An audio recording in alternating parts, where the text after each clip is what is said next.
Greetings. In this quick lesson, we're going to cover a little bit of I think kind of an issue of our modern times is we're so reliant on these MIDI keyboards that one of the hardest things I personally have, and I've seen students also have, is approaching and departing unisons because you can't physically play one on a keyboard. And we'll get a free lesson out of this. We'll create a little Phrygian dominant type of riff and make it practical. We'll use 4-voice harmony that we learned from like Bach old school stuff, just so we can have a practical use of that. So we're going to deal with Phrygian dominant just as an example. It's a very exotic sounding scale. Because of that flat 2, I'm just kind of random jamming on it for a second just to get the overall feel for it. In a simpler form, it's most often used for a very exotic sound because you have that augmented second skip. And this is the 5th mode of harmonic minor. I have a course on this, by the way, in the description. Now let's run into our inherent problem here. Let's say we want to do 4-voice writing with Phrygian dominant. Jumping to the 3rd then the 5th. In the lowest voice, you can't have both those notes sounding at the same time. Or does that voice jump to the D? We don't know because we only have a 3-note chord there. Let's say we do something like that, back to a 3-note chord. What notes doubled? I mean, we can't visually see it on the keyboard.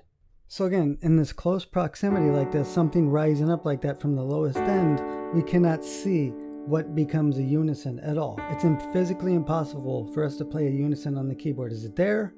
Or is it on the A? We don't know. But we want this part. Starting in 4 voices, but has 3-note chords sometimes in there. 4 notes, 3 notes. We'll just keep something like that with some passing tones. So I'll go ahead and write that out in some kind of time scheme. Here we go. So it's a rising sequence with just 2 chords, some passing tones in the lowest end. And by the way, this is a practical use of using 4-voice kind of writing. We're not worried about actual voices like singers. So that augmented second skip is okay. And we're just using 2 chords. And at the end, I'll arrange this in a way to where it will be for string groups or something. But I've solved the unison problem, approaching it, which I can't do on a keyboard, but I can in notation. I see exactly where it is. Right there, there's 1. And then they depart, approaching a unison, then departing a unison. And then on the D chord, on the last beat of the first bar, we have another unison approach between the 2 middle voices. So there's another advantage of not using the keyboard. When you write it out, you have all these separate lines that you can deal with because of that unison. And this comes in super handy when you actually throw it out to like string groups or something. You can't actually use a full string ensemble, by the way. It'll just phase on that note. The point is approaching and departing unisons. Okay, I stopped it and physically wrote it out for a couple of string groups, as if we're ending a piece or something, or it's in the middle of a piece. I don't know.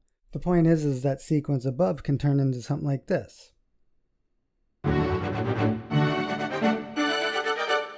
Which sounds like a cool way to like end some highly energetic Phrygian dominant piece or whatever, or just as an effect.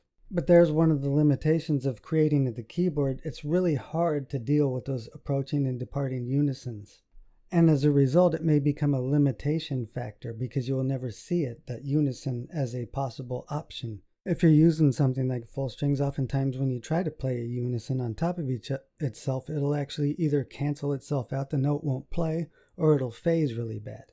And so when we're sitting at the MIDI keyboard creating, we don't never ever think of that unison, but it's actually very handy in writing like this, where you have a sense of every little line's doing its little independent thing, but still it's very chordal, except for the walk up lowest end, lowest part. We won't say bass because it isn't always in the bass.